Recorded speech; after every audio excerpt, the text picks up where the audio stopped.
Olá, eu sou o professor Antônio Marcos, bem-vindos ao nosso canal Administração Antônio Marcos. Nós estamos fazendo um estudo sobre a gestão de pessoas e estamos, nesses últimos vídeos, falando sobre treinamento. E hoje nós vamos falar sobre a necessidade de treinamento, levantamento de necessidades de treinamento.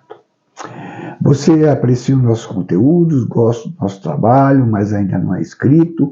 Por favor, se inscreva, deixe seus comentários após o vídeo, deixe seu feedback. Isso vai ajudar a plataforma a reconhecer a importância dos vídeos e distribuir os vídeos a muito mais pessoas. Você também pode distribuir o link deste vídeo ou o link do canal a todos os seus contatos. Vamos então conhecer o levantamento de necessidades de treinamento.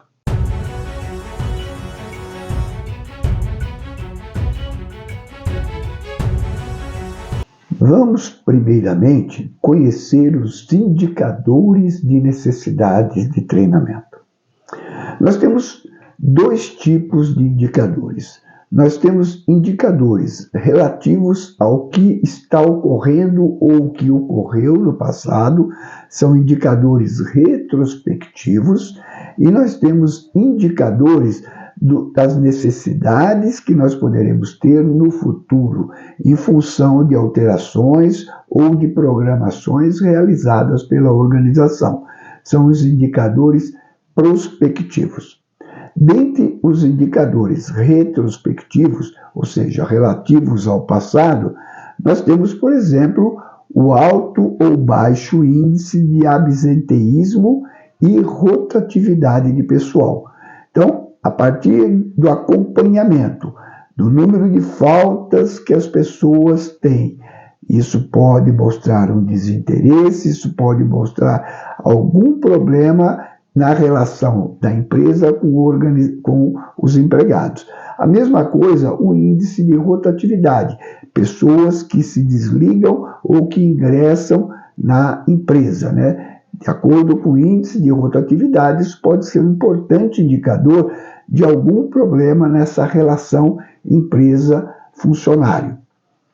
Outro indicador importante é os constantes problemas de relacionamento entre as pessoas dentro da organização.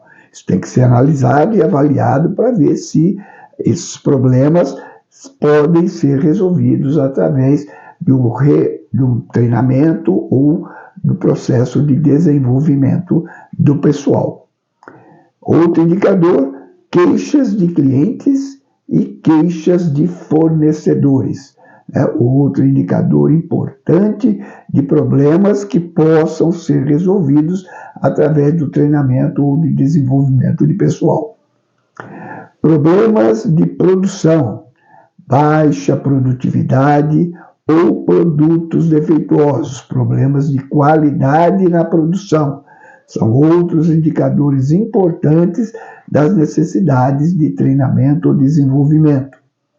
Problemas nos processos, como, por exemplo, desperdício, atraso em relação ao cronograma, avarias nos equipamentos, altos índices de acidentes, são todos indicadores importantes que nos apontam problemas que estão ocorrendo nos processos que estão sendo desenvolvidos dentro da organização e que podem ser resolvidos ou através do processo de treinamento ou através do desenvolvimento do pessoal. Esses são os principais indicadores que devem ser analisados quando eu falo do passado. Quando eu falo do futuro, indicadores prospectivos, um indicador é quando a empresa planeja utilizar novas tecnologias, atingir novos mercados ou ainda mudar o foco dos seus negócios. São indicadores importantes que apontam que as pessoas que trabalham na organização vão ter que ser readequadas a essas novas perspectivas. Isso poderá ser realizado através ou do treinamento ou do processo de desenvolvimento. Outro indicador importante, a empresa planeja expandir seu quadro de pessoal. E aí será necessário treinar novos funcionários. Novos funcionários precisarão de treinamento, porque com o aumento do quadro, essas pessoas terão que assumir as posições dentro da organização e deverão estar preparadas para desenvolver os trabalhos que serão designados a elas. Outro indicador, a empresa planeja reduzir o quadro de pessoal. E isso vai obrigar a empresa a treinar os funcionários restantes a assumirem novas funções, novas atividades relativas àqueles funcionários que estarão fora da organização.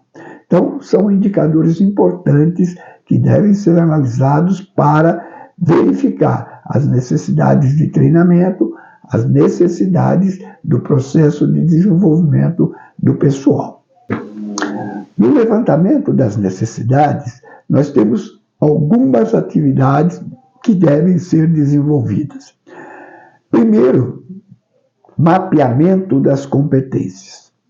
E aí nós vamos falar mais detalhadamente daqui a pouco sobre isso, porque o mapeamento de competências envolve dois levantamentos. O levantamento relativo ao cargo, competências necessárias para o desenvolvimento das atividades naquele cargo e competências relativas às pessoas que irão ocupar o cargo. Quais as competências que essas pessoas têm atualmente? Nós vamos falar um pouco mais sobre isso daqui a pouco. Um outro levantamento é através de questionários, distribuir aos ocupantes de cargo e seus superiores questionários que possam nos informar dos gaps, das necessidades de treinamento ou desenvolvimento. Processo de entrevista com as pessoas, ou no posto de trabalho, com gerentes, com os funcionários, ou entrevistas particulares, para compreender as necessidades de treinamento. Avaliações de desempenho. Avaliações de desempenho é um importante documento que vai ajudar no levantamento das necessidades. Documentação dos funcionários, tanto do processo seletivo como do histórico profissional. Vão apontar, vão indicar, vão nos mostrar como está sendo o desenvolvimento daquele funcionário, quais os treinamentos pelos quais ele já passou, quais os que ele ainda não passou e que seriam necessários. Entrevistas de desligamento, outro instrumento importante no levantamento de necessidades. Saber o que ocorreu com aquele funcionário que pediu demissão ou com aquele funcionário que está sendo demitido. Quais as suas impressões? Pode ser que o processo tenha chegado a esse ponto por falta de preparação adequada desse funcionário. Pesquisa de clima organizacional. Como está o clima organizacional? Como está o clima? Como as pessoas estão se sentindo em relação à empresa e em relação às suas chefias? Outro documento, outro processo importante de ser analisado no levantamento de necessidade de treinamento e desenvolvimento. Análise de cargos, para identificar as competências necessárias, os conhecimentos necessários, as habilidades, as atitudes naquele cargo. E solicitações de supervisores ou gerentes. Eles podem solicitar, já ter identificado as necessidades e realizar essas solicitações para a área de recursos humanos para a realização de treinamentos específicos. Como eu falei anteriormente, vamos olhar um pouco mais detalhadamente a análise das competências.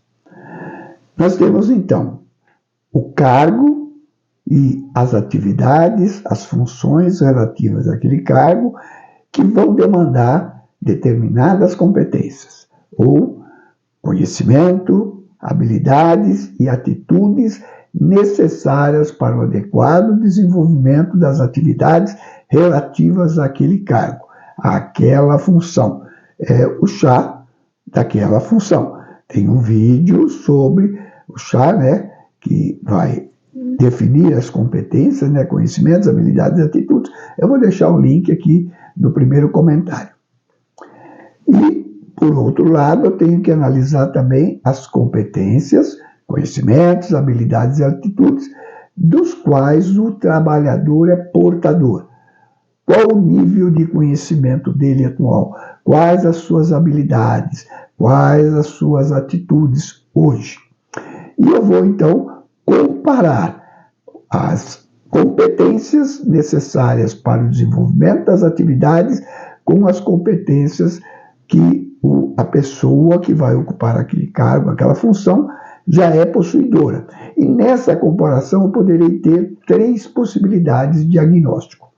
Primeiro, como é o caso que está aqui ilustrado, uma discrepância total. Não há nenhum encontro ou nenhuma coincidência entre as competências necessárias para ocupar um determinado cargo e as competências que o trabalhador é portador.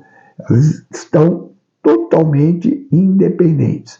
E aí, será muito grande a dose de treinamento necessária para fazer com que essas competências se encontrem, né? Se unam, formem uma só coisa. Uma segunda possibilidade é quando já há alguma coincidência entre as exigências do cargo e as características do trabalhador. Então, aí nós temos uma dose já média de necessidade de treinamento, porque alguma coisa já é compatível entre as competências do trabalhador e as competências necessárias para desenvolver as atividades naquele cargo. A terceira possibilidade é quando há uma grande coincidência entre as competências necessárias para a execução das funções daquele cargo e as competências do que o trabalhador já é portador, quase que havendo uma coincidência quase que total. E aí a necessidade de treinamento será mínima. Espero que vocês tenham gostado do conteúdo que nós vimos hoje. Aqui está a bibliografia que nós utilizamos para embasar este conteúdo de hoje. Aqui está também a frase que nós escolhemos para ilustrar o nosso conteúdo. Agora é a hora de deixar o seu feedback, mandar o link aos seus contatos, né? Positivo, negativo. Se ainda não se inscreveu, clica ali, ativa o sininho para ser notificado sobre os próximos vídeos. Muito obrigado e até o nosso próximo vídeo.